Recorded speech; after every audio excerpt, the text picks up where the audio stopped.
Hello student. आज हम लेके आए हैं इसमें एक नया टॉपिक जिसका नेम है डिफरेंशिएशन।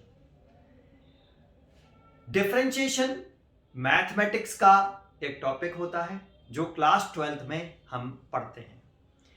फिर फिजिक्स में डिफरेंशिएशन पढ़ना क्यों जरूरी है? फिजिक्स में क्लास 11th में काफी पोर्शन में डिफरेंशिएशन का यूज होता है, इसीलिए हमें 11th में थोड़ा थोड़ा डिफरेंशिएशन आना चाहिए। खासकर बायोलॉजी वाले बच्चों के लिए भी यह वीडियो मैंने बनाई है। तो हेडिंग लगाते हैं इसमें हम डिफरेंशिएशन। तो हेडिंग लगाई हमने डिफरेंशिएशन।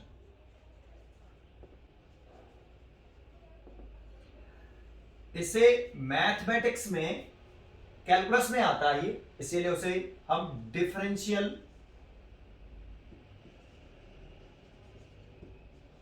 कैलकुलस भी बोलते हैं, डिफरेंशियल कैलकुलस भी बोलते हैं। देखो, डिफरेंशिएशन को पढ़ने के लिए हमें पहले इसमें फर्स्ट टर्म पढ़ना चाहिए कांस्टेंट। देखो, नेम से ही है कांस्टेंट, तो ऐसी क्वांटिटी जो चेंज ना हो, ऐसी क्वांटिटी जो चेंज नहीं होती हैं उनको हम कांस्टेंट क्वांटिटी कहते हैं या कांस्टेंट टर्म कहते हैं। अब ये दो टाइप की हो सकती है, एक परमानेंट कांस्टेंट टर्म या एब्सोल्यूट कांस्टेंट टर्म। जैसे उस एब्सोल्यूट कांस्टेंट टर्म में आता है नंबर एक, ऑल इंटीजर नंबर। इंटीजर्स जैसे आपके 1 2 3 4 5 ये जो नंबर हैं इंटीजर नंबर, और इंटीजर्स जो हैं इस कांस्टेंट टर्म में आते हैं। फ्रैक्शन भी, जो फ्रैक्शंस हैं जैसे आपका एग्जांपल में आप लिख सकते हो 1/2 3/2 etc, ये भी एक कांस्टेंट टर्म में आते हैं। सी, पाई एक कांस्टेंट टर्म होता है, पाई स्क्वायर है, पाई है, इसकी एक वैल्यू होती है आपकी 3.14। इसे 22 डिवाइड बाई 7 भी 22/7 भी बोलते हैं। ठीक है। डी, जैसे ग्रेविटेशनल कांस्टेंट, फिजिक्स के अंदर जाएं तो ग्रेविटेशनल कांस्टेंट कैपिटल जी, ये एक यूनिवर्सल कांस्टेंट होता है, इसकी वैल्यू कांस्टेंट रहती है इन होल यूनिवर्स। तो 6.67 10 की पावर -11 इसकी। ऐसे ही एक और है आपका Planck constant and Planck constant, है ना, ये भी एक यूनिवर्सल कांस्टेंट होता है और इसकी डिनोट करते हैं इसे h, इसकी वैल्यू भी कांस्टेंट होती है। तो ये कांस्टेंट टर्म है, इनकी वैल्यू चेंज नहीं होती है, कांस्टेंट रहती है, इन्हें इसीलिए कांस्टेंट, ये परमानेंट कांस्टेंट टर्म है या एब्सोल्यूट कांस्टेंट टर्म होते हैं। एक और होता है, जैसे ये फर्स्ट हो गया कांस्टेंट टर्म में, सेकंड एक होता है टेम्परेरी कांस्टेंट। टेम्परेरी कांस्टेंट का मतलब क्या है? जैसे एक सिचुएशन के अकॉर्डिंग एक कांस्टेंट क्रिएट होना। जैसे मैं एक एग्जांपल के समझाता हूं कि जैसे मेरे पास एक कार है और वो कार को मैं चला रहा हूं एक कांस्टेंट स्पीड से। तो यहां पर स्पीड हम कैसी रख रहे हैं? Constant, that means uniform speed से हम उस कार को चला रहे हैं, उसकी स्पीड कांस्टेंट है। दैट मींस लेट कर लेते हैं कि ये कार 1 सेकंड में 5 मीटर डिस्टेंस कवर करती है। स्ट्रेट पाथ पर चला रहे हैं, ये कार ये जो है कांस्टेंट स्पीड से मूव कर रही है, तो ये 1 सेकंड में यहां से यहां तक ये 5 मीटर डिस्टेंस कवर करी इन 1 सेकंड। कितने सेकंड में? यहाँ पे टाइम 0 है और यहाँ पे टाइम है 1 सेकंड। तो 1 सेकंड में यह कार 5 मीटर डिस्टेंस ट्रेवल करती है। तो फिर 2 सेकंड में कितने डिस्टेंस ट्रेवल करेगी? तो 10 मीटर करेगी। 3 सेकंड में कितने डिस्टेंस ट्रेवल करेगी? तो 15 मीटर डिस्टेंस कवर करेगी। अगर इसके बीच में हम ग्राफ बनाएं, किसका? यहां लिख लेंगे हम टाइम और यहां लिख लेंगे हम डिस्टेंस, तो ये मैंने लिख लिया, ये टाइम 1 सेकंड है और 1 सेकंड में ये डिस्टेंस कवर कर रही है 5 मीटर डिस्टेंस। तो देखो इस 5 मीटर को हम इसको ऐसे मिला लें तो ये वो एक पॉइंट हो गया। इस पॉइंट पर, इस वाले पॉइंट पर टाइम है, इस वाले पॉइंट पर टाइम 1 सेकंड है और डिस्टेंस कवर करी उसने 5 मीटर। फिर अगले 1 सेकंड की बात करें, नेक्स्ट 1 सेकंड यहाँ पर, यहाँ से यहाँ तक 1 सेकंड, ये गैप बराबर होना चाहिए। ये 2 सेकंड लिख लिया मैंने, तो ये वाला और ये वाला गैप इक्वल होना चाहिए। ये मैंने 10 मीटर लिख लिया। तो 1 सेकंड में अगर कार 5 मीटर डिस्टेंस चलती है और कांस्टेंट स्पीड चल रही है तो 2 सेकंड में वही कार कितनी डिस्टेंस ट्रेवल करेगी, तो हम कहेंगे 10 मीटर। इसीलिए 2 सेकंड में आपकी वह कार 10 मीटर डिस्टेंस कवर करेगी।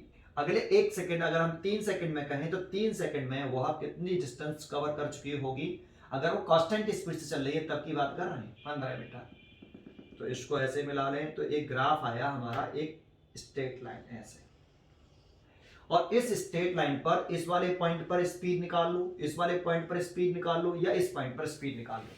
तो स्पीड का फॉर्मूला क्या होता है, जैसे स्पीड का जो फॉर्मूला हम लिखते हैं वो हम लिखते हैं distance per unit time, distance per unit time.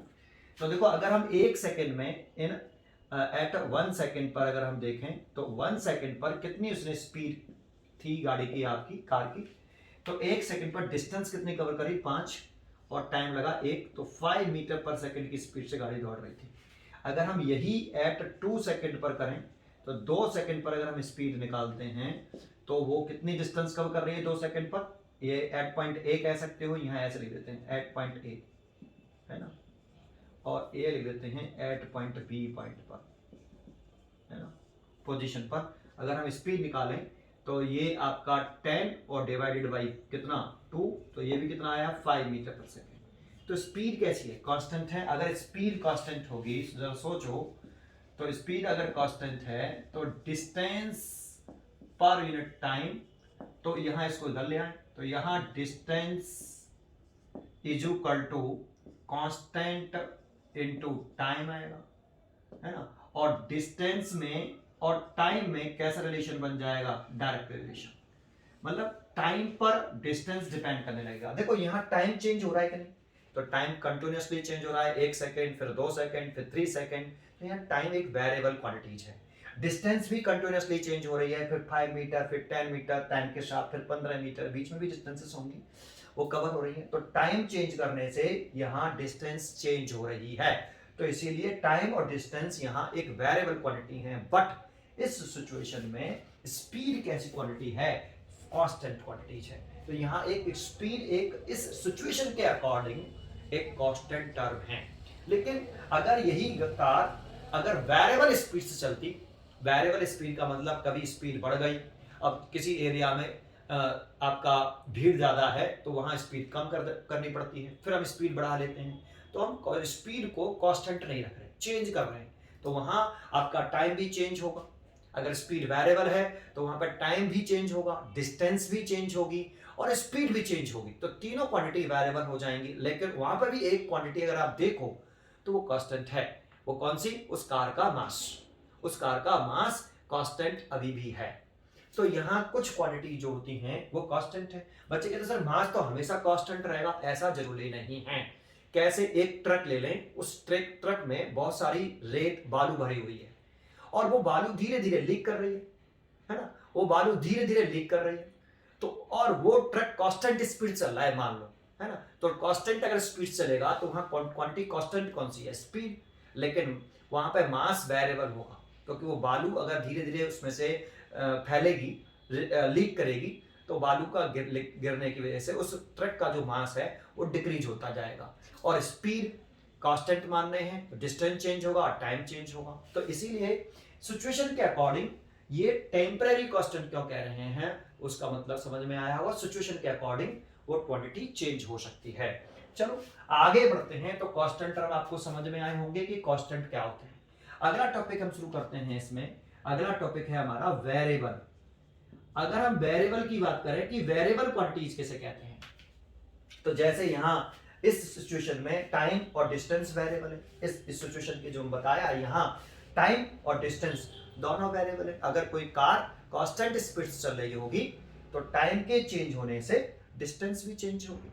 तो यहाँ डिस्टेंस और टाइम एक वेरिएबल क्वांटिटीज हैं सिचुएशन के अकॉर्डिंग, लेकिन जो ऐसी क्वांटिटी जो चेंज होती है, जिसकी वैल्यू चेंज होती रहती है, उस क्वांटिटी को हम क्या बोलते हैं, वेरिएबल क्वांटिटी। फिजिक्स में इन वेरिएबल क्वांटिटियों को हम एक्स से, वाई से, जेड से, मोस्टली एक्स वाई जेड से, लेकिन कभी कभी हम यू से, फिजिक्स के अंदर यू इनिशियल वेलोसिटी चेंज होती रहती है, final velocity X Y Z U V T time और एक एंगल, ये क्वांटिटियों को हम वेरिएबल टर्म से शो करते हैं। बाकी की जो क्वांटिटी आ जाती हैं वो इसमें लिख सकते हो ए बी सी डी, ये कांस्टेंट मानी जा सकती हैं, A B C D E F G, ये सब कांस्टेंट मानी जा सकती हैं, लेकिन इसमें ये वेरिएबल्स होती हैं। ऐसा नहीं कि यही वेरिएबल होती हैं, इसमें जिसके साथ भी x आता है वो क्वांटिटी वेरिएबल मानी जाती है।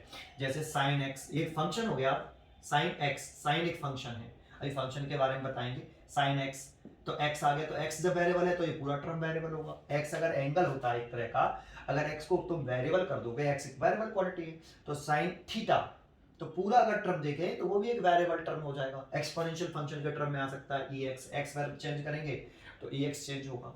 लॉग, ये फंक्शन में आ जाते हैं, अभी हम आपको पढ़ाएंगे फंक्शन। तो वेरिएबल टर्म कौन से होते हैं, ये हम वेरिएबल क्वांटिटी कंसीडर करके चलते हैं। चलिए आगे इसमें हम पढ़ते हैं फंक्शन। इसमें फंक्शन की हम बात करेंगे आगे। थोड़ा सा इसे मिटा दूं, पॉज करके मिटाता हूं, ठीक है। नेक्स्ट टॉपिक इसमें होता है डिफरेंशिएशन में हमें जानना चाहिए ये फंक्शन क्या होता है ना, फंक्शन। तो लिखते हैं कि let y depends on x। Let कर लिया कि y की जो वैल्यू है वो x पर डिपेंड करती है, तो इसे लिखने का तरीका क्या होता है, हम लिख सकते हैं that is y is a function of x। y is a function of x। देखो अगर y की वैल्यू x पर डिपेंड करती है, y की वैल्यू x पर डिपेंड करती है, तो उसे मैथमेटिक्स में कहा जा सकता है कि y में x में कुछ रिलेशन है। उस रिलेशन को हम एक फंक्शन से डिनोट करते हैं कि y is a function of x, और इसे मैथमेटिक्स में लिखने का तरीका होता है y is function of x को y is equal to F x.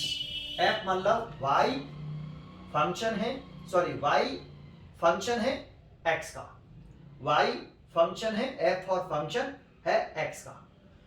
तो इस फंक्शन जो है x का वो कुछ भी हो सकता है, जैसे fx की जो वैल्यू है वो कुछ इस तरह से हो सकती है x स्क्वायर प्लस के 2x प्लस के 4। अगर fx की वैल्यू कुछ भी जो इसमें एक x टर्म आए, जैसे fx की वैल्यू आपकी sin x भी हो सकती है, fx की वैल्यू sin x है। तो यहां पर अगर fx की वैल्यू अगर थोड़ी देर के लिए ये कंसीडर करें तो y की वैल्यू कितनी आएगी, तो y की वैल्यू आएगी x square plus 2x plus के 4। तो बताओ यहां ये जो y है वो किसकी वैल्यू पर डिपेंड कर रहा है, तो x की वैल्यू। तो x की वैल्यू चेंज करने पर y की वैल्यू चेंज होगी। जैसे अगर हम यहाँ x बराबर 1 पुट करते हैं तो y की वैल्यू कितनी आती है, तो 1 प्लस 2 प्लस 4, तो 3 और 4 7, तो देखो 7 आ गई। अगर हम x की वैल्यू हम 2 पुट कर देते हैं तो y इज इक्वल टू 2 का होल स्क्वायर करें तो 4, और 2 और 2 4 प्लस 4, तो कितना आ गया 12। तो y x की वैल्यू चेंज करने से y की वैल्यू चेंज हो रही है, तो इसका मतलब y की वैल्यू x की वैल्यू पर डिपेंड करती है, तो y डिपेंड्स ऑन x। तो यहां फंक्शन कौन है, ये है फंक्शन। ये किसका फंक्शन है, ये y का फंक्शन है। तो y में x के साथ y is a function of x, इसका मतलब है कि y की वैल्यू x के साथ कैसा रिलेशन रखती है ना, उसको बोलते हैं हम फंक्शन, ठीक है। और ये ऐसा नहीं ये एक फंक्शन हो गया, ये एक फंक्शन है, ये दूसरा फंक्शन है, कैसा भी फंक्शन हो सकता है, कैसा भी रिलेशन रख सकती है y x के साथ। ऐसा भी रह सकती है कि अगर हम ये वाला ले लेते हैं कि fx की वैल्यू अगर हम ये कंसीडर करते तो एक फंक्शन ये हो गया, ये दूसरा फंक्शन हो गया y is equal to sin x। अब यहाँ x एक एंगल होता है, तो एंगल के साथ रिलेशन रख रही है y, है ना। तो यहाँ इस तरह से रिप्रेजेंट कर सकते हैं हम इसको ऐसे रिप्रेजेंट कर सकते हैं मैथमेटिकली, ठीक है। आगे बढ़ते हैं इसमें। अब जरा सोचो अगर हम x की वैल्यू में चेंज करते हैं तो फिर y की x की वैल्यू चेंज करने से y की वैल्यू में चेंज आता है। तो अगर हम x की वैल्यू में स्मॉल चेंज करें, अगर हम x को चेंज करें, वेरी स्मॉल चेंज करें, x को चेंज करके हम x को वैल्यू को चेंज करके x प्लस डेल्टा x कर लें। यहां जानते हो डेल्टा x स्मॉल चेंज है x की वैल्यू में, स्मॉल चेंज है ना। तो x की वैल्यू थोड़ी सी हमने इंक्रीज कर ली, x प्लस डेल्टा x। अब जरा सोचो, अगर हम x की वैल्यू में थोड़ा सा इंक्रीमेंट करेंगे तो फिर y की वैल्यू कांस्टेंट रहेगी या चेंज होगी। तो x की वैल्यू में अगर हम इंक्रीमेंट करते हैं, जैसे 1 से 2 किया, तो y की वैल्यू भी इंक्रीज हो गई। तो x की वैल्यू में अगर हम इंक्रीमेंट करते हैं तो y की वैल्यू भी इंक्रीज होती है। तो x की वैल्यू में अगर हमने ये चेंज किया, देन y की वैल्यू में भी चेंज होगा, y प्लस डेल्टा y, है ना। x की वैल्यू में स्मॉल चेंज किया है तो y की वैल्यू में एक स्मॉल चेंज आएगा। तो अब चेंज आने के बाद हम इस y को, इस फंक्शन को, इस रिलेशन को हम कैसे लिख सकते हैं? तो लिख सकते हैं y plus delta y is equal to f, अगर x प्लस डेल्टा x, अगर हम x की वैल्यू में चेंज करेंगे तो इस फंक्शन के अकॉर्डिंग, जो भी फंक्शन हो y और x में जो रिलेशन हो उसके अकॉर्डिंग इसकी वैल्यू चेंज करने से इसकी वैल्यू चेंज हो जाएगी। तो एक बार बताओ, यहां जो x है ये डिपेंडेंट वेरिएबल है या इंडिपेंडेंट वेरिएबल है? तो यहां x एक इंडिपेंडेंट वेरिएबल है, तो x को तो हम बोलेंगे कि ये इंडिपेंडेंट वेरिएबल है, इंडिपेंडेंट वेरिएबल। और y की वैल्यू x पर डिपेंड करती है। x की वैल्यू देखो, x की वैल्यू तो इंडिपेंडेंट है, हमने जैसा लिया x की वैल्यू हम 1 ले सकते हैं, x की वैल्यू हम 2 ले सकते हैं, हम x की वैल्यू 4 ले सकते हैं। y की वैल्यू पर डिपेंड नहीं कर रहा है इसकी वैल्यू, है ना। तो ये इंडिपेंडेंट वेरिएबल है, जो हम चाहें वो ले सकते हैं। लेकिन x की वैल्यू पुट करेंगे तब y की वैल्यू ऑब्टेन होगी। तो y की वैल्यू x की वैल्यू पर डिपेंड कर रही है, तो इसीलिए यहां जो y है ये डिपेंडेंट वेरिएबल है, डिपेंडेंट वेरिएबल। y की वैल्यू डिपेंडेंट वेरिएबल है ना। तो इसीलिए हम x की वैल्यू में स्मॉल चेंज किया तो y की वैल्यू में स्मॉल चेंज आया, और उसको हम ऐसे लिख सकते हैं। अच्छा, आगे अगर हम इसमें देख रहे हैं तो हम ये देखना चाहते हैं कि y की वैल्यू में कितना चेंज आया। स्मॉल चेंज आया तो y की वैल्यू में चेंज आया डेल्टा y, तो उसकी कैसे निकालेंगे चेंज को? y प्लस डेल्टा y में से, इस सेकंड इक्वेशन में से हम फर्स्ट इक्वेशन घटा दें तो हमें मालूम पड़ जाएगा कि y x की वैल्यू में चेंज करने से y की वैल्यू में कितना चेंज आया, है ना। तो चेंज लाइन निकालने के लिए हम सब्ट्रैक्ट कर रहे हैं, तो ये y इसमें से इसे घटा दें, is equal to y plus delta y की वैल्यू कितनी है? ये रही f x plus delta x minus f x। अब इसमें से देखो ये कट गया, तो y की वैल्यू में जो चेंज आया delta y is equal to f, function है x प्लस डेल्टा x, इतना चेंज, माइनस का f x, इतना चेंज आया। ये तो y की वैल्यू में चेंज आया। अगर हम x की वैल्यू में चेंज देखना चाहें कि x की वैल्यू में कितना चेंज आया है, तो x में से x वाला घटा देंगे, तो x प्लस डेल्टा x में से हम x सब्ट्रैक्ट कर देंगे, तो फिर कितना चेंज आएगा? डेल्टा x इंक्रीमेंट हुआ। तो अगर हम इसमें रेशियो निकालना चाहें delta y over delta x, तो delta y over delta x की वैल्यू निकालना चाहें तो डेल्टा y की वैल्यू आप निकालने के लिए इसकी डेल्टा y की वैल्यू ये पुट कर सकते हो, f x plus delta x minus f x divided by delta x की वैल्यू निकालनी है, चेंज कितना आया, तो आप ये लिख सकते हो x plus delta x final value थी और इनिशियल वैल्यू x, तो इससे कैंसिल, तो ये वाली वैल्यू आ रही है f x plus delta x, ऐसे ब्रैकेट लगाएं, minus f x divided by delta x। अब इसका नेम क्या होता है? इसका नेम है, इसे बोलते हैं हम rate of change of y, rate of change of y with respect to change of x। तो देखो ये ऊपर जो है चेंज लिखा है y में, चेंज ऑफ y, तो डेल्टा y चेंज ही तो है, इनिशियल वैल्यू y थी, चेंज होकर कितनी हो गई? y plus delta y, increment कर लिया मैंने डेल्टा y का, तो कितना चेंज हुआ? y की वैल्यू में कितना चेंज आया? तो y की वैल्यू में चेंज आया डेल्टा y का, तो चेंज ऑफ वाई क्या करने से आया, चेंज एक्स में चेंज करने से आया चेंज ऑफ एक्स, है ना। तो रेट क्यों लगाते हैं, जब कोई नीचे होता है तो उसे रेट लगाते हैं, है ना। तो डेल्टा एक्स रेट में आता है, तो rate of change of Y with respect to X, इसका नेम लिख सकते हो आप इसको, ठीक है।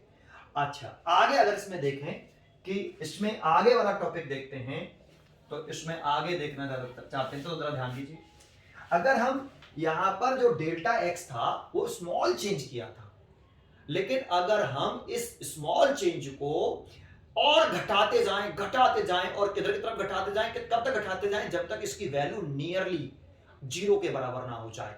तो delta x when delta x approaches, when कि जो डेल्टा एक्स है अप्रोच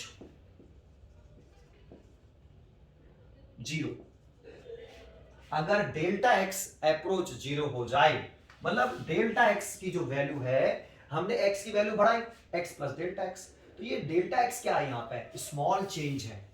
स्मॉल चेंज किसकी वैल्यू में, एक्स की वैल्यू में। एक्स की वैल्यू में हमने थोड़ा सा चेंज किया, लेकिन हम चाहते हैं कि जो डेल्टा एक्स है उसको हम और कम करें।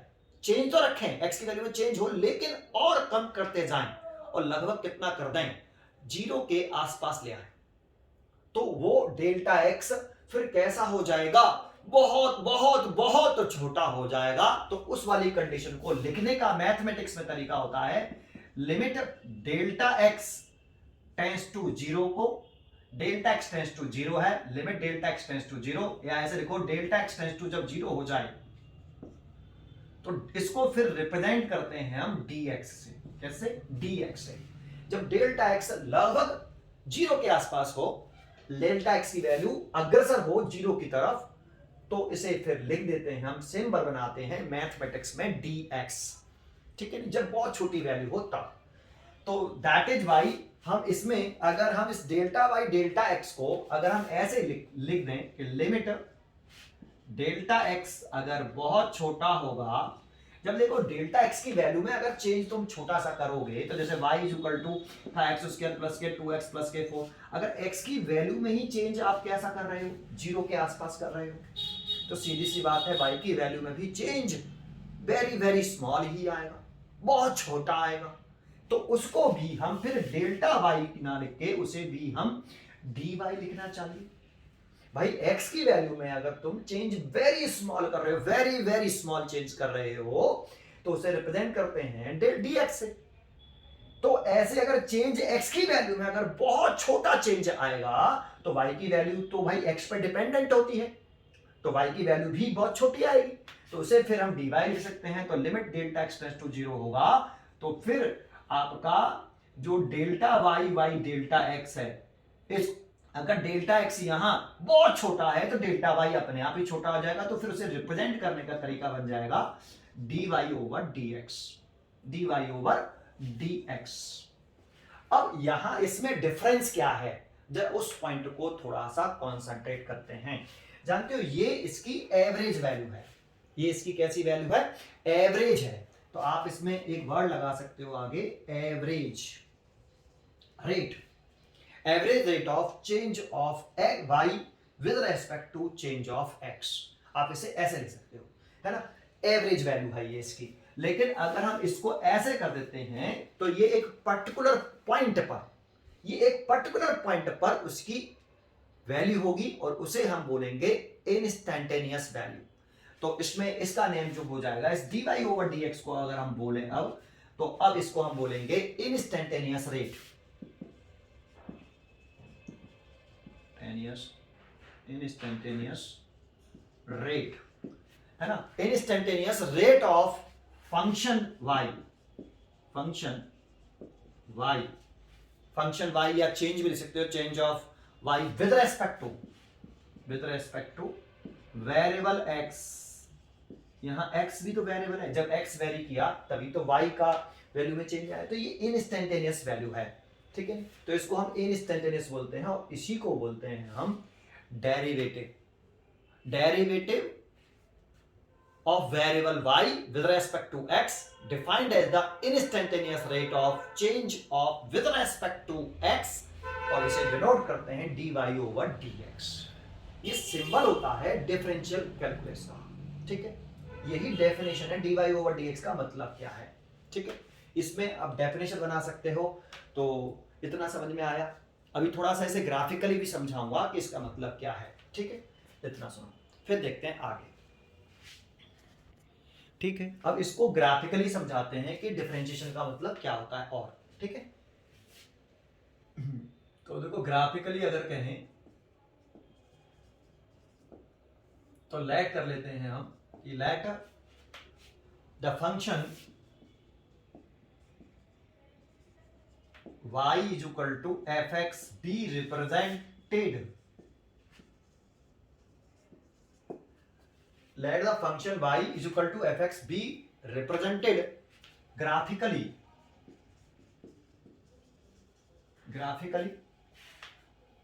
be a curve AB, be a curve AB। जैसे मैं ग्राफ बनाता हूं किसकी वैल्यू में, कि अगर हम x की वैल्यू में चेंज करेंगे तो y की वैल्यू में चेंज होगा। तो मैंने सपोज कर लिया कि एक ग्राफ बना लिया ऐसे, है ना। मान लो ये ग्राफ गिवन है कि x की वैल्यू में हम चेंज करते हैं तो y की वैल्यू में ये ग्राफ बन गया। इस पर अगर हम दो पॉइंट कंसीडर कर लें, एक तो पॉइंट कंसीडर कर लेता हूं मैं, ये एक ए पॉइंट, ये एक पॉइंट ए कंसीडर कर लिया मैंने ये, और इसके कोऑर्डिनेट लिख दिए x, y, ठीक है। तो इसका मतलब है वहां इस पॉइंट ए पर x की वैल्यू तो x है, और x की वैल्यू जो y है वो x पर डिपेंड कर रही है। ये एक फंक्शन हो गया मान लो, है ना। तो इस पॉइंट के कोऑर्डिनेट x, और दूसरा पॉइंट ले रहे हैं b, थोड़ा सा आप क्लोज लें, ये भी ज्यादा दूर हो गया, क्लोज लें, x की वैल्यू में थोड़ा सा इंक्रीमेंट करें, तो मान लो वो ये वाला पॉइंट लेता हूँ, थोड़ा सा बहुत पास लिया जाएगा बेटा ऐसे, लेकिन अब उसको समझाने के लिए थोड़ा सा दूरी ले लेते हैं जिससे आपको दिखाई दे। ये एक पॉइंट हो गया, उसके कोऑर्डिनेट तो x, y। अब इसकी वैल्यू में थोड़ा सा चेंज किया, ए बी पॉइंट ले लिया, उसके कोऑर्डिनेट ले लिए x प्लस डेल्टा x, और दूसरा कोऑर्डिनेट लिया y प्लस डेल्टा y। देखो यहां पर इस वाले पॉइंट पर x की वैल्यू ये रही, ये x की वैल्यू है, और इस वाले पॉइंट पर अगर x की वैल्यू देखें तो ये वैल्यू है, तो x की वैल्यू में देखो इंक्रीमेंट हुआ है, इतना इंक्रीमेंट हुआ x की वैल्यू में। अब ये थोड़ा सा दूर गैप बनाते हैं, स्मॉल चेंज करते हैं हम समझाने के लिए। ऐसे ही y की वैल्यू में अगर देखें तो इस वाले पॉइंट पर y की वैल्यू ये है पहले, और इस वाले पॉइंट पर हमने y की वैल्यू में चेंज किया, तो ये वाले पॉइंट पर y की वैल्यू हो गई y plus delta y। That means ये वाली वैल्यू y और ये वाली value y plus delta y। यहां से यहां तक ये y, और यहां से यहां तक ये y प्लस डेल्टा y,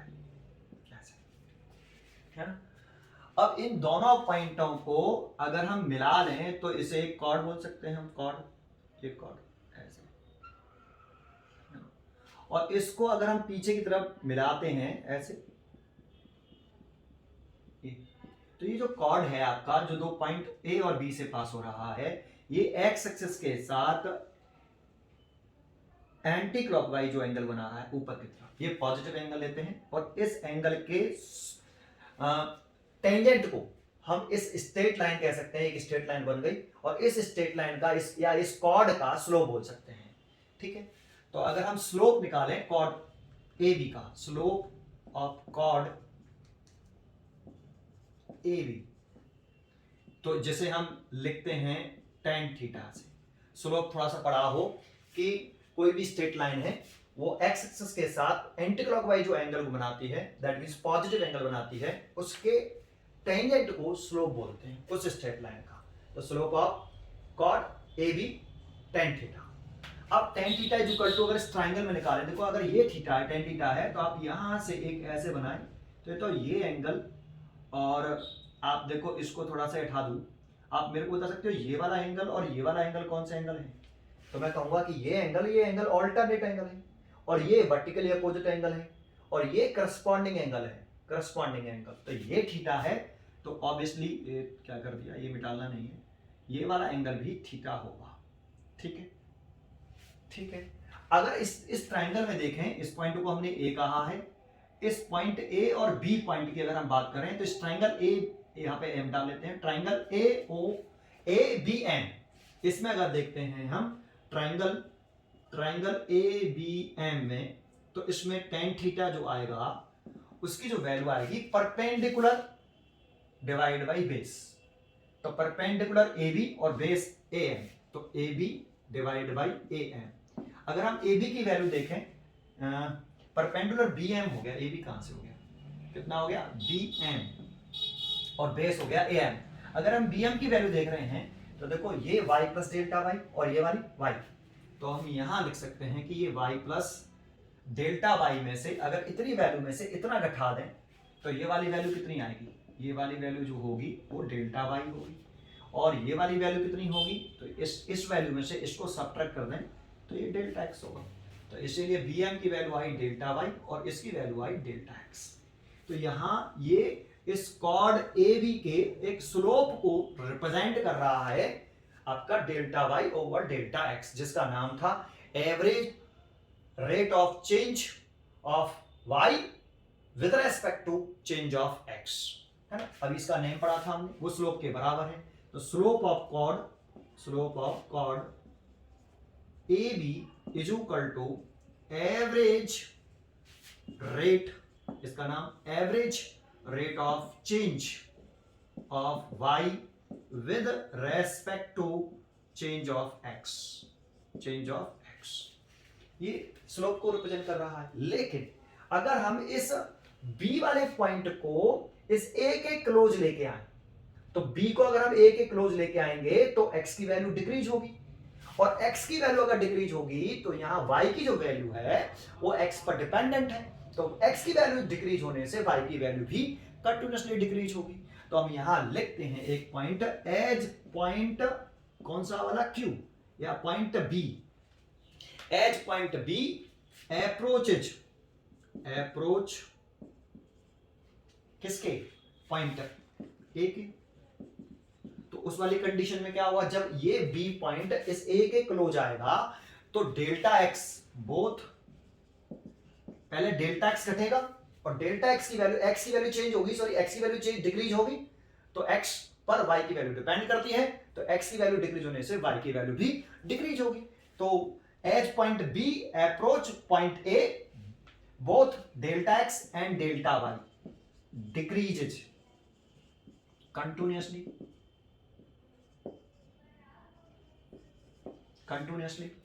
है ना, डिक्रीज होगी कंटिन्यूअसली, ठीक है। अगर बी और पॉइंट बी अगर इसके क्लोज आता जाएगा, डेल्टा एक्स और डेल्टा वाई घटता जाएगा, तो जब ये एक ही पॉइंट पर आ जाएगा, एक पॉइंट पर आ जाएगा, मतलब डेल्टा एक्स की वैल्यू कैसी हो जाए, delta X tends to zero की तरफ अग्रसर हो जाए, लगभग जीरो के आसपास हो जाए, तो वो एक पॉइंट पर अगर हम बनाना चाहें तो जैसे इसको मैं दोबारा से डायग्राम बनाऊं, अब इंस्टेंटेनियस वैल्यू के लिए, इंस्टेंटेनियस का मतलब होता है एक पर्टिकुलर पॉइंट पर बिटाने के लिए चाहिए था। तो दोबारा से अगर आप बनाता हूं इसी को, या फिर क्या करूं, यहां एक नया ग्राफ बना देता हूं इसी जगह पर। तो देखो ये वाला आपका ग्राफ था ऐसे, अगर ये पॉइंट तो आपका, ये पॉइंट तो ऐसे कैसे रहे, ये पॉइंट ए है आपका, ये तो ऐसे कैसे रहे, और जो बी पॉइंट है इसके कोऑर्डिनेट x, y है ना।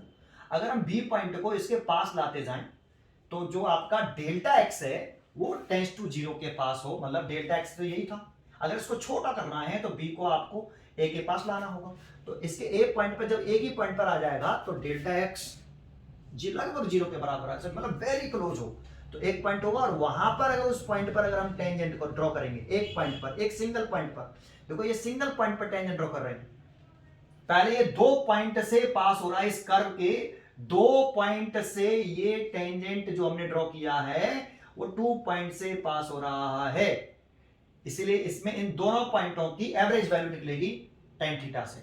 लेकिन इसमें एक पर्टिकुलर पॉइंट से पास हो रहा है, जब एक पर्टिकुलर पॉइंट, एक पर्टिकुलर पोजीशन पर हम कोई वैल्यू फाइंड आउट करते हैं तो उसे बोलते हैं हम इंस्टेंटेनियस वैल्यू।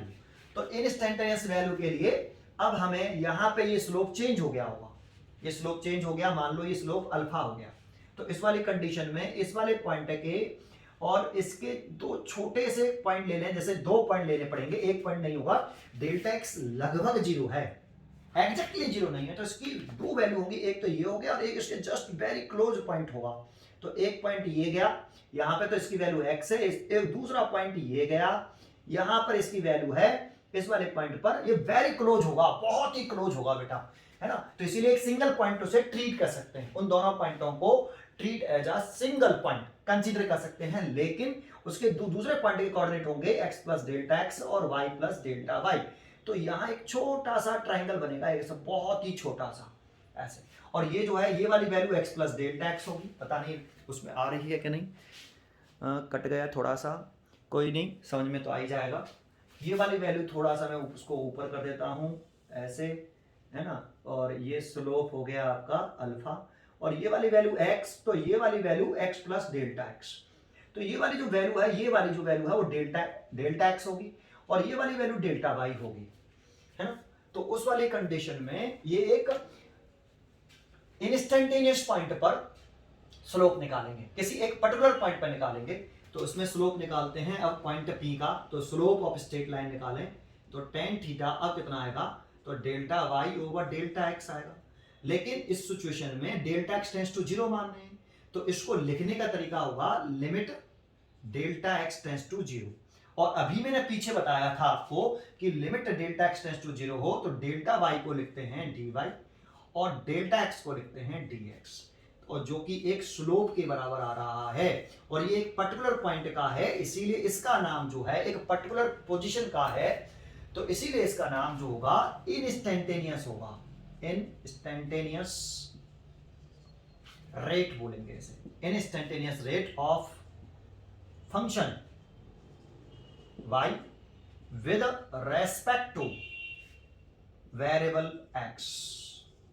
तो एक इंस्टेंटेनियस मतलब एक पर्टिकुलर पॉइंट का, तो इसी को हम डिफरेंशिएशन बोलते हैं भाई। तो ये डिफरेंशिएशन की मैंने आपको डेफिनेशन बताई, मतलब भी बताया कि डिफरेंशिएशन का मतलब क्या है, लेकिन अगर आपको ये समझ में नहीं आया हो तो इसमें आगे जो हमें डायरेक्टली यूज करना आना चाहिए। देखो ये तो हमने रीजन दे दिया, एक बार बताओ आप मेरे को, आप जब मैथमेटिक्स पढ़ते हो तो उस मैथमेटिक्स में आप टेबल याद करते हो, टेबल याद की, है ना, और टेबल याद करते समय हम केवल मल्टीप्लिकेशन टेबल याद कर लेते हैं और मल्टीप्लिकेशन सीख लेते हैं डायरेक्टली।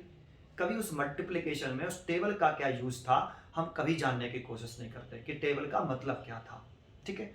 ऐसे ही यहाँ इसका ये डिफरेंशिएशन का मीनिंग तो मैंने आपको बता दिया, अब इसका फिजिक्स में क्या यूज होता है वो भी बता देता हूँ थोड़ा सा, है ना। जैसे यहाँ ये इंस्टेंटेनियस वैल्यू निकाल रहा है, ऐसे ही फिजिक्स में इंस्टेंटेनियस वेलोसिटी निकाल सकते हो आप। जरूरी थोड़ी है कि हम x की वैल्यू ऐसे ही फंक्शन बने y f x, जरूरी नहीं है ऐसा कि x की वैल्यू y x का फंक्शन है, दैट मींस x की वैल्यू चेंज करने से y की वैल्यू चेंज होगी, y की वैल्यू x पर डिपेंड कर रही है, जरूरी थोड़ी है। ऐसा भी हो सकता है कि डिस्टेंस, ये डिस्टेंस है वो फंक्शन हो टाइम का, मतलब डिस्टेंस की वैल्यू किस पे डिपेंड करे, टाइम पे डिपेंड करे। अगर डिस्टेंस की वैल्यू टाइम पे डिपेंड करेगी तो यहां डिस्टेंस फंक्शन है, is a function of time, और इस सिचुएशन में हम अगर इसकी इंस्टेंटेनियस वैल्यू निकालें, तो जैसे यहां इसकी इंस्टेंटेनियस वैल्यू निकाले थे तो वो dy ओवर dx आ रही थी, अगर यहां इसकी इंस्टेंटेनियस वैल्यू निकालें तो ds ओवर dt होगा, और ये स्मॉल डिस्प्लेसमेंट हो गया, ये स्मॉल टाइम, स्मॉल डिस्टेंस और स्मॉल टाइम, और इसको बोलते हैं हम इंस्टेंटेनियस स्पीड। तो यहां v का नाम क्या होगा, हम लिख सकते हैं instantaneous speed of body, instantaneous speed of body, instantaneous speed of body, और ये इक्वल है किसके, ये इक्वल है, आप लिख सकते हो rate of change in distance, change of distance s with respect to change of time, तो आप इसे ऐसे लिख सकते हो, ये इंस्टेंटेनियस स्पीड का फॉर्मूला बन गया, instantaneous speed of body is equal to, इसको कैसे लिख कर सकते हैं, rate of change of distance s with respect to change of time। ऐसे ही आप जो है एक फॉर्मूला हमने ये बना दिया। ऐसे ही अगर एक्सेलरेशन, सॉरी वेलोसिटी जो है आपका वो फंक्शन हो टाइम का, अगर वेलोसिटी फंक्शन है टाइम का, इसका मतलब है कि वेलोसिटी की वैल्यू टाइम पे डिपेंड कर रही है, तो इस सिचुएशन में हम इंस्टेंटेनियस एक्सेलरेशन का फॉर्मूला लिख सकते हैं, a is equal to dv over dt।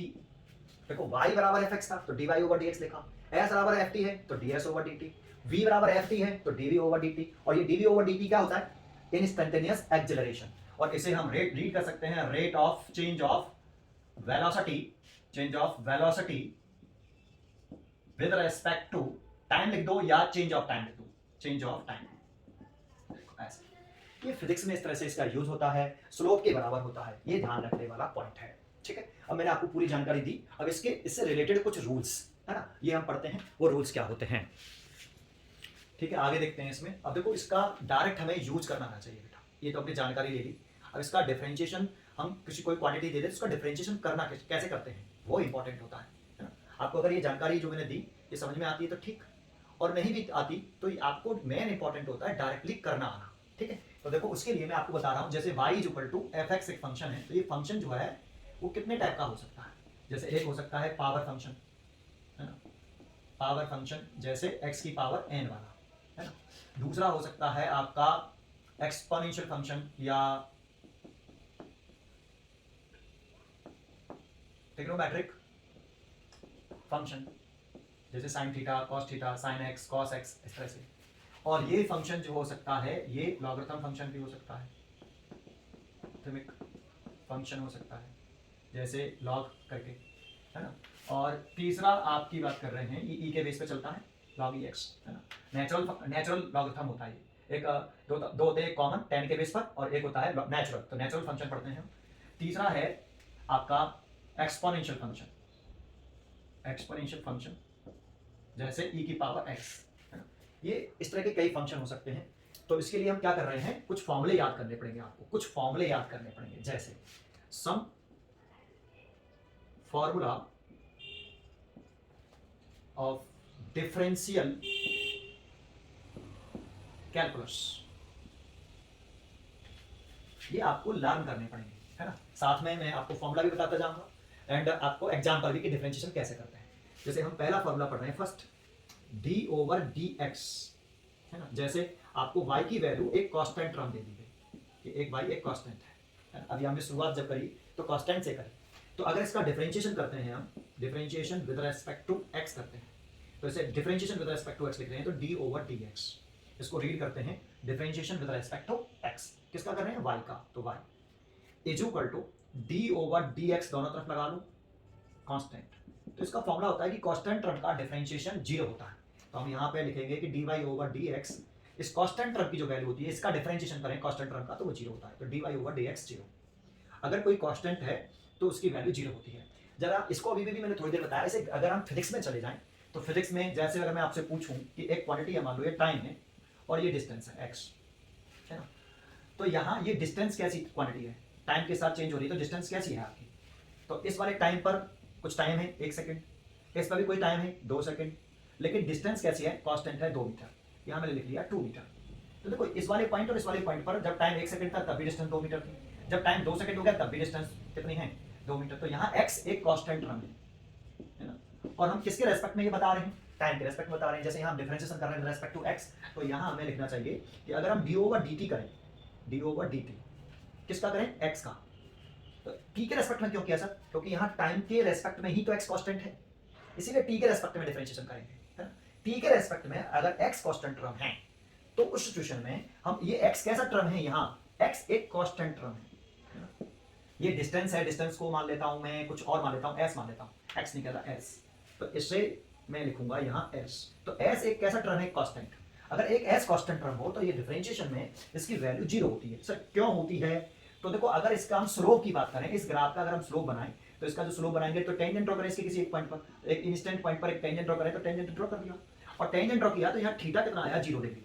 और हमने पीछे पढ़ा कि ds ओवर dt जो होता है वो tan थीटा के बराबर होता है, और थीटा यहाँ d 0 है, तो थीटा अगर 0 लिख दें तो tan 0, और tan 0 की वैल्यू होती है 0, तो ds ओवर dt कितना आया, 0। ठीक है, इसीलिए अगर एक कांस्टेंट टर्म हो तो फिजिक्स में उसे, अगर कोई फिजिक्स में आएगा तो इस तरह से आएगा, यहाँ एक कोई सा भी कांस्टेंट टर्म हो सकता है, अगर कोई कांस्टेंट टर्म है तो उसका डिफरेंशिएशन 0 होता है। तो अब देखो मैं ये y इक्वल टू कांस्टेंट करके फॉर्मूला नहीं लिखूंगा, या चलो लिख देते हैं या नहीं लिखते हैं, तो देखो मैं इसको ऐसे नहीं लिखूंगा बेटा, है ना। मैं इसको सीधा सीधा लिखूंगा d ओवर dx, ऐसे। कोई कांस्टेंट है, कोई भी कांस्टेंट टर्म है, कांस्टेंट टर्म है तो उसका डिफरेंशिएशन 0 होता है, कोई कांस्टेंट टर्म होगा तो उसका डिफरेंशिएशन 0 होगा। अब ऐसे लिखूंगा मैं फॉर्मूले, है ना।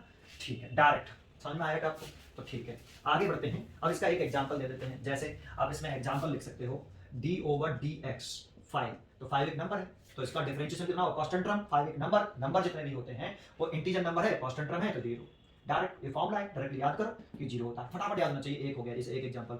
दूसरा एग्जांपल दें d ओवर डी एक्स 1/2, ये एक फ्रैक्शन है, एक नंबर है, तो इसका भी 0। तीसरा एग्जांपल दें d ओवर डी एक्स 5, तो इसका भी 0। d over d x log e2, तो देखो यहाँ एक नंबर आ रहा है, लॉगरिथम के साथ ही आ रहा है, लेकिन एक नंबर आ रहा है, और नंबर आ रहा है तो एक कांस्टेंट 0। फिफ्थ लिखें d over d x e की पावर -k2, तो देखो यहाँ पर भी इसकी पावर नंबर है, कोई वेरिएबल टर्म नहीं, कोई वेरिएबल टर्म नहीं होना चाहिए, कांस्टेंट टर्म है, नंबर आ रहा है, तो उसका भी 0। तो ये कांस्टेंट टर्म हो तो उसका डिफरेंशिएशन 0 होता है, ये पहला फॉर्मूला।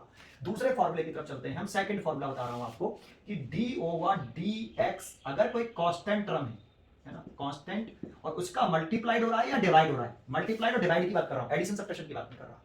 कांस्टेंट टर्म में अगर किसी वेरिएबल टर्म का मल्टीप्लाइड हो रहा हो तो इस कांस्टेंट टर्म का डिफरेंशिएशन 0 नहीं होता, अकेला कांस्टेंट हो तभी डिफरेंशिएशन 0 होता है। लेकिन अगर कांस्टेंट के साथ मल्टीप्लाइड में कोई वेरिएबल आ जाए या डिवाइड में आ जाए, है ना, तो 0 नहीं होता। फिर क्या करते हैं, इस कांस्टेंट टर्म को हम बाहर निकाल लेते हैं, इस कांस्टेंट टर्म को हम बाहर निकालेंगे, that means left hand side में ले आएंगे और d over dx into variable.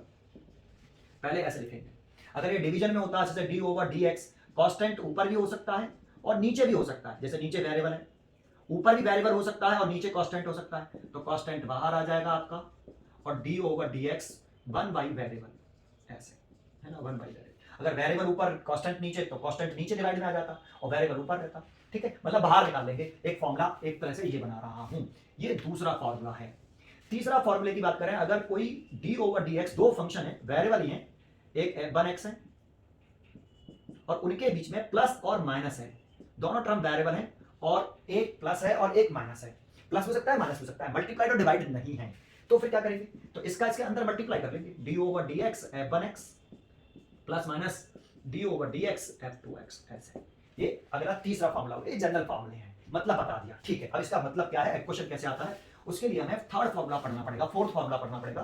तो हम फोर्थ फॉर्मूले की तरफ चलते हैं, d ओवर dx x की पावर n। अब ध्यान देना, यहाँ x है, यहाँ पर भी x ही होना चाहिए, ये x एक वेरिएबल टर्म है और n एक उसके ऊपर कोई इंटीजर है, वो फ्रैक्शन में भी हो सकता है इंटीजर, और आपका एक n एक इंटीजर नंबर भी हो सकता है, fraction as well as integer, मतलब एक कांस्टेंट टर्म होगा, एक कांस्टेंट टर्म होना चाहिए। यहाँ n एक कांस्टेंट है,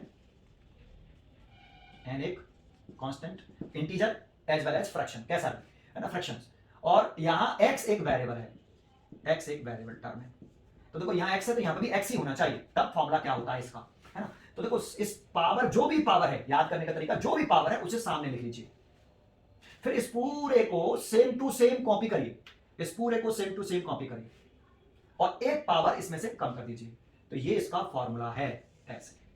अब इसका यूज कैसे करते हैं, एग्जांपल तो देता हूं मैं आपको एग्जांपल, जरा ध्यान दें। पहला करते हैं d ओवर dx, आपसे कहा x की पावर 5 का डिफरेंशिएशन करिए, आपसे कहा कि d ओवर dx x की पावर 5 का आप डिफरेंशिएशन करिए। तो हम क्या करेंगे, पहले जो भी पावर है, मैंने कैसे रीड करने की कहा इसको, जो पावर है उसको सामने लिख लीजिए, जो भी है, तो मैंने 5 सामने लिख दिया, फिर इस पूरे टर्म को सेम टू सेम कॉपी कर लीजिए और इसमें से एक पावर कम कर दीजिए, तो एक कम कर दी तो 5x की पावर 4। अब देखो ऐसे निकलेंगे 5 माइनस 1, डायरेक्ट सेम पावर सामने लिखिए, पावर सामने लिखने के बाद सेम टू सेम कॉपी ना करके जो भी पावर हो उसमें से एक कम करके लिखिए, आप 5 में से एक कम करके लिखिए 4, डायरेक्ट लिखिए। आप पहले थोड़ा सा प्रैक्टिस करिए, पॉइंट को कंसंट्रेट करिए, पॉइंट क्या, जैसे दूसरा लिख रहे हैं d over dx 1 by x square. Sir अब कैसे करें, तो क्या ये इसी फॉर्मेट में लिखा हुआ है, नहीं, तो आपको क्या करना है, d ओवर dx, इस x को ऊपर ले आना है, माइनस के टू, अब बिल्कुल ऐसे लिखा है। अब n की वैल्यू प्लस और माइनस, यहाँ n एक constant term, in positive integer हो सकता है, नेगेटिव इंटीजर हो सकता है, पॉजिटिव फ्रैक्शन हो सकता है, फ्रैक्शंस हो सकता है, नेगेटिव फ्रैक्शंस हो सकता है, जैसे यहाँ नेगेटिव फ्रैक्शन है, सॉरी नेगेटिव इंटीजर है, तो n की वैल्यू को सामने लिख लीजिए, माइनस के 2। अब इसको सेम टू सेम कॉपी करिए, तो माइनस के 2, और एक पावर माइनस कर दीजिए, तो एक पावर माइनस कर दी, है ना। तो देखो नेगेटिव में वैल्यू बढ़ती है, पॉजिटिव इंटीजर था तो एक कम होकर आ गई, लेकिन नेगेटिव में माइनस के 2 माइनस के 1 करेंगे तो एक ऐड हो जाएगा ना बेटा वो, तो माइनस के 2 x की पावर माइनस के 3, और इसे आप और लिखना चाहें तो माइनस के 2 डिवाइडेड बाई एक्स क्यू लिख सकते हैं, और लिखना चाहें तो आप इसे 2 की माइनस के 2 एक्स वाई क्यू लिख सकते हैं। जैसे और बताता हूं इसी में एग्जांपल, है ना, इस वाले को उठा दूं, इसको उठा देता हूं, यहाँ तक उठा देता हूं। इसमें और एग्जांपल देखो, यहाँ इसके एग्जांपल बता रहा हूं, d over d x x की पावर 3/2 आ जाए, या रूट में हो, देखो रूट में होता है तो इसका मतलब क्या होता है, डी ओवर डी एक्स इसकी पावर 1/2 ऐसे, और इसकी पावर 1/2 है तो इसको आगे ले आए, देखो जो भी पावर है उसको आगे लेके आते हैं, तो 1/2 को हम आगे ले आए, फिर सेम टू सेम कॉपी करते हैं, एक पावर माइनस करते हैं, अब 1/, ये आधा, ये पूरे में से आधा गया तो आधा बचा, लेकिन माइनस का बचा, तो 1/2 एक्स की पावर माइनस के 1/2, और आगे बढ़ाना चाहें तो एक्स की पावर इसे नीचे ले आओ बेटा, देखो नीचे नेगेटिव की पावर होते हैं, नीचे लेके आएंगे तो पॉजिटिव की पावर हो जाएगी, और फिर उसे लिख सकते हो आप 1/2 रूट के अंदर एक्स, रूट के अंदर एक्स, इतना लिख सकते हो। यहां तक आया, ठीक है, आगे बढ़ते हैं, इसमें आगे बढ़ते हैं, यहां तक क्लियर हुआ बेटा, ठीक है। और जरा देखें इसी में और एग्जांपल देखते हैं इसी के, डी ओवर डी एक्स, सबसे इंपॉर्टेंट ये x, D over d x x. अब जरा इसमें ध्यान सुनना, यहाँ एक्स है और यहाँ पे भी एक्स है, तो इसकी वैल्यू 1 होती है। सर क्यों होती है तो इसे भी समझा सकते हैं, लेकिन आप इसे याद कर लो एक फॉर्मूले के तौर पर कि D over d x x आएगा तो 1। सर क्यों 1 आया, तो d over d x x, जब x है तो उसकी पावर 1 कंसीडर कर सकते हैं, जब कोई पावर शो नहीं करते हैं तो उसे 1 मान लेते हैं, तो इसकी पावर को सामने ले आइए, ये वाला फॉर्मूला लगाइए, पावर सामने आ गया, सेम टू सेम कॉपी करिए, एक पावर माइनस करिए, तो आप इसे लिख सकते हो x की पावर 0, किसी की भी पावर 0, x की पावर 0 तो उसकी वैल्यू 1, 1000 की पावर 0 तो उसकी वैल्यू भी 1, ये आपको मालूम होना चाहिए, तो इसकी वैल्यू 1, तो देखो d ओवर dx x का किया तो 1 आया। ऐसा नहीं है कि ये फॉर्मूला ऐसे ही रहता है, या आप ऐसे भी कर सकते हो, d ओवर dt, t की पावर n, तो यहाँ पर t है तो यहाँ पर भी t, तो आप लिख सकते हो n t n -1 ऐसे, तो यहां सेम टर्म होना चाहिए, तो ऐसे लिख सकते हो। देखो एक और एग्जांपल बताऊं उसमें, यहां तक ये समझ में आया हा, तो इसके देखो एक और एग्जांपल बताता हूं, d ओवर dx 5x², अब क्या करोगे, तो अब इसमें देखो 5 कांस्टेंट टर्म हो गया, ये वेरिएबल टर्म है, फंक्शन है ये, तो मैंने अभी जो पहले फॉर्मूला बताया था कि जो कांस्टेंट टर्म होता है उसे बाहर निकाल लेते हैं, d ओवर dx x² करते हैं, अब इस वाले फंक्शन में ये वाला फॉर्मूला लगा दो, 5 तो सेम टू सेम, अब मल्टीप्लाइड में ये मल्टीप्लाइड साइन ऐसे लगा देते हैं, और जो पावर है वो आगे लिख ली, ये मल्टीप्लाइड का साइन लगा हुआ है, या मल्टीप्लाइड साइन लगा देता हूं 2, और पावर आगे लिख ली, सेम टू सेम लिखा, एक पावर कम की तो 10x। अब ऐसे कौन करेगा यार, सीधा है, ये 5 है, अब 2 आगे आएगा तो 5 × 2 कितना हो जाएगा 10, और एक पावर कम करके लिखनी है तो एक पावर कम करके लिख दी 10x। थोड़ा सा स्पीड कॉन्सेंट्रेट करनी है बेटा, है ना, थोड़ी सी प्रैक्टिस करोगे बार बार तो स्पीड मेंटेन हो जाएगी, तो देखो ये कांस्टेंट टर्म आगे आ जाएगा। लेकिन अगर यही ऐसे होता d ओवर dx 5 + x², ऐसे, अब ये प्लस लग रहा है तो ये 5 बाहर नहीं आएगा, मल्टीप्लाई करिए अंदर, फॉर्मूला बताया था अभी आपको, d over dx 5 + d over dx x²। अब देखो ये 5 सिंगल है, इसके साथ कुछ नहीं है तो इसकी वैल्यू 0, प्लस इसका कर लो इस वाले फॉर्मूले से, 2 आगे आ गया और x² सेम टू सेम लिखा, एक पावर कम करके लिखी तो 2x की पावर 1, 1 पावर सो नहीं करते तो 2x, तो सॉल्व किया तो 2x। समझ में आया बेटा, ये क्लियर हुआ कि कैसे करते हैं, ठीक है, ये समझ में आया। तो ये इस फॉर्मूले का मैंने आपको यूज किया। देखो एक और एग्जांपल बता दूं, जरूरी नहीं है पावर ऐसी है, ऐसे भी आ सकती है x की पावर p + 2। अब बच्चे कहते सर ये तो पता नहीं कैसी पावर आ रही है, तो उससे कोई मतलब नहीं, पावर सेम टू सेम आगे, p + 2 आगे लिखिए, फिर क्या करिए, सेम टू सेम कॉपी करिए और एक कम कर लीजिए, तो p + 2 x की पावर p + 1। देखो ऐसे, है ना, उससे कोई फर्क नहीं पड़ता यहाँ कैंस कितनी पावर है, वेरिएबल नहीं होनी चाहिए, कांस्टेंट पावर होनी चाहिए, तो p + 2 या कांस्टेंट वैल्यू, ठीक है, इतनी बात समझ आई आपको, ठीक है। तो एक आपका फॉर्मूले का सबसे ज्यादा यूज होता है वो इसी फॉर्मूले का होता है। देखो मैंने क्वेश्चन लिखा, आप इसे पॉज करके itself dy over dx find out करो, पॉज कर लो फिर करो, मैं करके दिखाता हूं। Differentiation with respect to x, तो d ओवर dx y, इधर भी d ओवर dx लगा लेंगे और सेम टू सेम लिख लेंगे,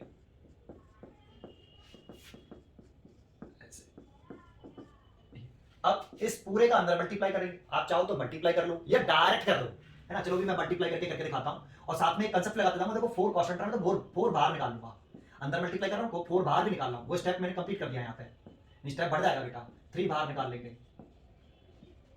4 बाहर निकाल लेंगे, और दूसरा स्टेप भी कर दूंगा, x² को ऊपर ले आऊंगा -2, है ना, माइनस का 8 d 8 बाहर निकाल लिया, x प्लस, इसे बाहर नहीं निकाल सकते क्योंकि इसमें कोई वेरिएबल टर्म नहीं, इसमें कोई वेरिएबल टर्म नहीं, इसे बाहर नहीं निकाल सकते, है ना। एक दूसरा, अब इसमें कौन सा वाला फॉर्मूला लगाएंगे, d ओवर dx x की पावर n वाला, पावर्स आगे लिख लेते हैं और जो सेम टू सेम लिखते हैं एक पावर कम कर देते हैं, तो देखो 3 को जब मैं आगे लिखूंगा तो 12 हो जाएगा, और इसमें से एक पावर कम करूंगा, 3 - 1 तो 2 हो जाएगा, डायरेक्ट करना सीखे बेटा, -3, अब इसको करेंगे तो 2 आगे आ जाएगा, तो 2 आगे आएगा तो 6 हो गया, और इसमें से एक पावर कम कर देंगे तो x की पावर 1 हो गई, प्लस के जब -2 आगे आएगा, -2 आगे आएगा तो ये -8 हो जाएगा, और इसमें एक पावर -2 -1 एक कम करते हैं, तो -2 तो है सेम टू सेम लिखा, एक पावर कम की तो -3 आने वाला है, यहां ध्यान रखना।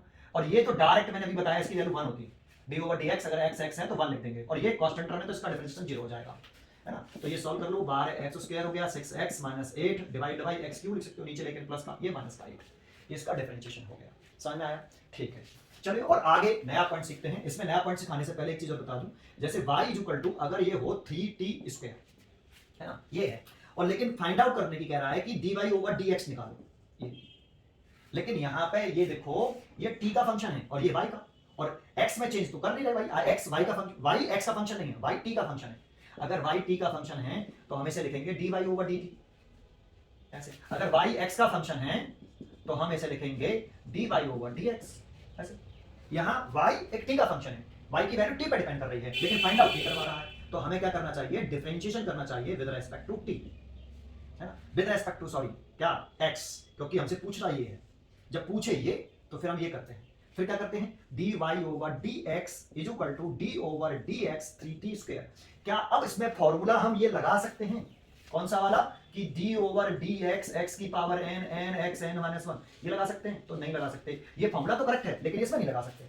क्यों नहीं लगा सकते? तो मैंने कहा था अगर यहाँ x है तो यहाँ पर भी x होना चाहिए, ऐसे d ओवर dx x की पावर 4, यहाँ x है तो यहाँ x ही होना चाहिए, जबकि देखो यहाँ x है और यहाँ t है, तो अब क्या करें सर, इसका मतलब इसका डिफरेंशिएशन नहीं होगा, नहीं होगा, क्योंकि t चेंज करेंगे तो y की वैल्यू चेंज होगी। तो निकालना dy ओवर dx है, तो क्या करेंगे हम इसमें क्या करेंगे कि d ओवर dt, है ना, d ओवर dt का ऊपर नीचे मल्टीप्लाई कर लेंगे, ये dx है और इसमें मल्टीप्लाई कर लेंगे dt का, ऐसे ऊपर नीचे, है ना, और ऊपर नीचे अगर dt का मल्टीप्लाई कर लेंगे तो हम इसमें लिख सकते हैं, अगर हम इसमें dt का मल्टीप्लाई करेंगे तो देखो हमें इधर भी करना पड़ेगा उधर भी करना पड़ेगा, दोनों तरफ dt का मल्टीप्लाई करना पड़ेगा, या एक तरफ भी कर सकते हैं dy ओवर dx, हम लिख सकते हैं d over dt dx multiplied by dt और dt, ऐसे, और ये 3t स्क्वायर, ऐसे। इसमें से इसको इसके नीचे इंटरचेंज कर लें, इसको इसके नीचे d ओवर dt है, तो dt का ऊपर नीचे मल्टीप्लाई किया और हमने इसको ऐसे लिख सकते हैं d ओवर dt, और इसे लिख लें 3t स्क्वायर, और मल्टीप्लाइड में लिख लें, इसको अलग कर लें dt बाई dx, देखो ऐसा dt बाई dx, ऐसा। अब सर इतने को सॉल्व कर सकते हो आप, तो इतने को सॉल्व करें तो 3 तो बाहर आ जाएगा, t स्क्वायर का करेंगे तो 6t और dt बाई dx, ये इसके साथ चिपका रहेगा, ठीक है बेटा, तो आप ऐसे कर सकते हो। लेकिन अभी इतना आपको नहीं सीखना है, जब जरूरत पड़ेगी तब आपको वहीं समझा दिया जाएगा, तुरंत समझ में आ जाएगा, ठीक है। चलो अगले नेक्स्ट फॉर्मूले की तरफ चलते हैं। तो नेक्स्ट फॉर्मूला क्या है, देखो ये कंप्लीट नहीं हो पाएगा इस लेक्चर में, मैं नेक्स्ट लेक्चर में भी आपको डिफरेंशिएशन को आगे बढ़ाऊंगा, उसके साथ इंटीग्रेशन भी कर देंगे, है ना।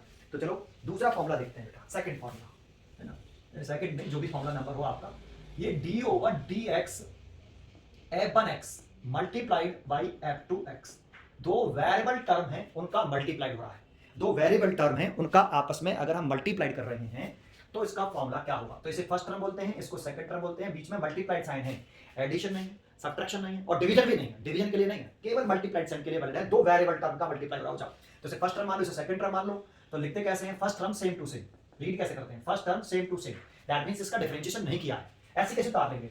सेकंड टर्म का डिफरेंशिएशन हमेशा जो लेफ्ट हैंड साइड में होता है उसका डिफरेंशिएशन नहीं करते, राइट हैंड साइड में होता है उसका करते हैं, तो सेकंड टर्म का differentiation plus second term same to same, तो second term same to same इसका मतलब डिफरेंशिएशन नहीं किया, फर्स्ट का डिफरेंशिएशन, तो फर्स्ट का डिफरेंशिएशन, देखो ये इसका फार्मूला हो गया, ये एक फार्मूला है, आपको याद करना है। अब इसके ऊपर क्वेश्चन कैसे आते हैं, तो इसके एक एग्जांपल लेके दिखाता हूं, जैसे एग्जांपल में कर रहे हैं हम, क्या लिखें, ऐसे लिख लेते हैं कि 4x प्लस के 2 मल्टीप्लाइड बाई, एक और फंक्शन ले लेते हैं कोई सा भी, जैसे 5x स्क्वायर प्लस के 4, इसका आपको डिफरेंशिएशन करने की कहा है विद रेस्पेक्ट टू x, तो इस पूरे को हम ब्रैकेट में बंद कर लेते हैं d ओवर dx। इसे दो तरीके से कर सकते हैं, एक इस वाले फॉर्मूले का यूज कर सकते हैं और एक इन दोनों का अगर हम मल्टीप्लाई कर लें तब भी कर सकते हैं। तो जरा पहले इन दोनों का मल्टीप्लाई कर लें बेटा, इन दोनों का अगर मल्टीप्लाई नहीं करें डायरेक्ट करें, इसको फर्स्ट फंक्शन मान लें और इसको सेकंड फंक्शन, तो क्या लिखें, ये वाला फॉर्मूला है, first function same to same 4x plus के 2 d over dx, second function 5x square plus के 4 plus second function same to same और फर्स्ट फंक्शन का differentiation that means 4x plus के 2।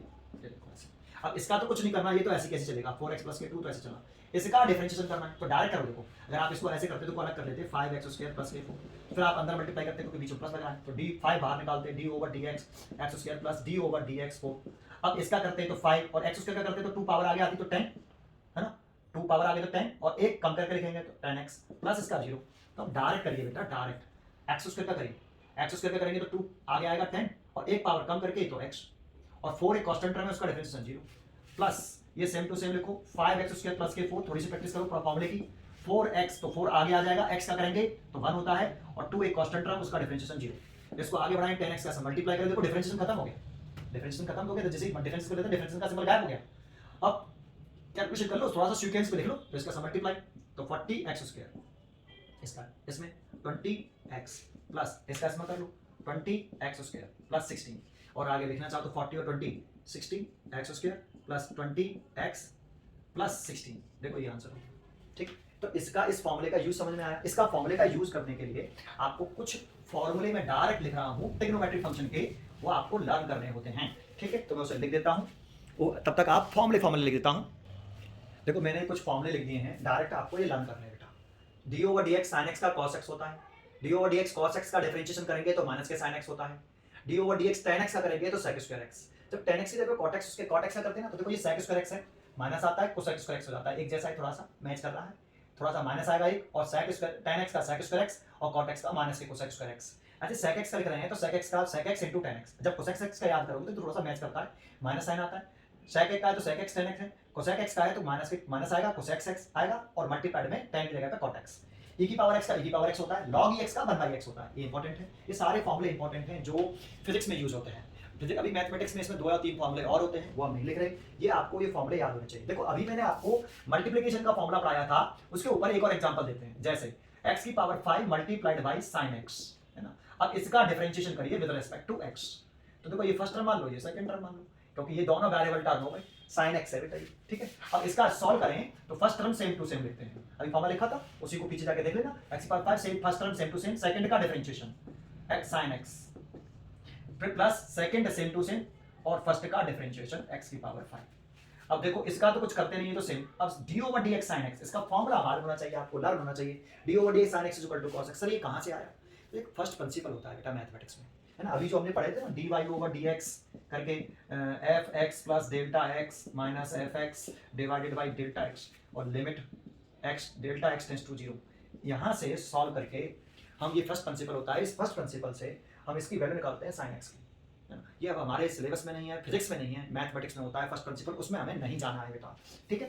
तो ये डायरेक्टली डन कर लीजिए बेटा आप कि sin x का डिफरेंशिएशन cos x होता है। तो देखो d/dx sin x पूरे टर्म की जगह पर आप cos x लिख सकते हो, तो इस पूरे टर्म की जगह पर आप cos x लिख सकते हो, तो इनटू cos x प्लस इसका डिफरेंशिएशन नहीं करना है, जो लेफ्ट में होता है उसका डिफरेंशिएशन नहीं करता। देखो रीड कैसे किया, first term same to same, that means इसका डिफरेंशिएशन नहीं करना है, सेकंड टर्म का डिफरेंशिएशन तो सेकंड का ही किया है, second term same to same, इसका डिफरेंशिएशन नहीं करना है, फर्स्ट टर्म का डिफरेंशिएशन तो इसका करना है, तो मल्टीप्लाई साइन लगा देना यहाँ पे ऐसे, या फिर एक ब्रैकेट लगा देना 5x4। अब इसको हमेशा ट्रिग्नोमेट्रिक फंक्शन पीछे लिखा जाता है और बाकी का टर्म आगे लिखा जाता है, तो इसीलिए हम यहाँ x की power 5 cos x plus 5x4 into sine x लिखते हैं, ये इसका डिफरेंशिएशन हो गया। इस d/dx x की पावर 5 sin x का हमने ये डिफरेंशिएशन कर दिया, ठीक है। इसमें एक फॉर्मूला और मैं बता देता हूँ, आप याद करके रखना, कल मैं उसका एग्जांपल भी बताऊंगा आपको, है ना। तो एक फॉर्मूला और लिख लेते हैं इसका, जो आपको याद करना है, d/dx f1x divided by f2x। इसके फॉर्मूले को, ये डिवीजन वाला है, दोनों टर्म वेरिएबल, तो डिवीजन कैसे करते हैं, तो ये वाला आप लाइन खींचिए इक्वल टू के सामने, जो नीचे वाला है डिनोमिनेटर उसका होल स्क्वायर करिए, f2x का आप होल स्क्वायर कर लीजिए, f2x जो भी डिनोमिनेटर में लिखा है उसका होल स्क्वायर करके आप सेम टू सेम f2x को लिखिए, यहाँ इसका डिफरेंशिएशन नहीं करना होता है, d/dx जो न्यूमरेटर में होता है उसको लिखिए f1x, इसका डिफरेंशिएशन करना है, माइनस आने लगाइए, फर्स्ट फंक्शन को आप आगे लिख लीजिए d/dx f2x, ये इसका फॉर्मूला है।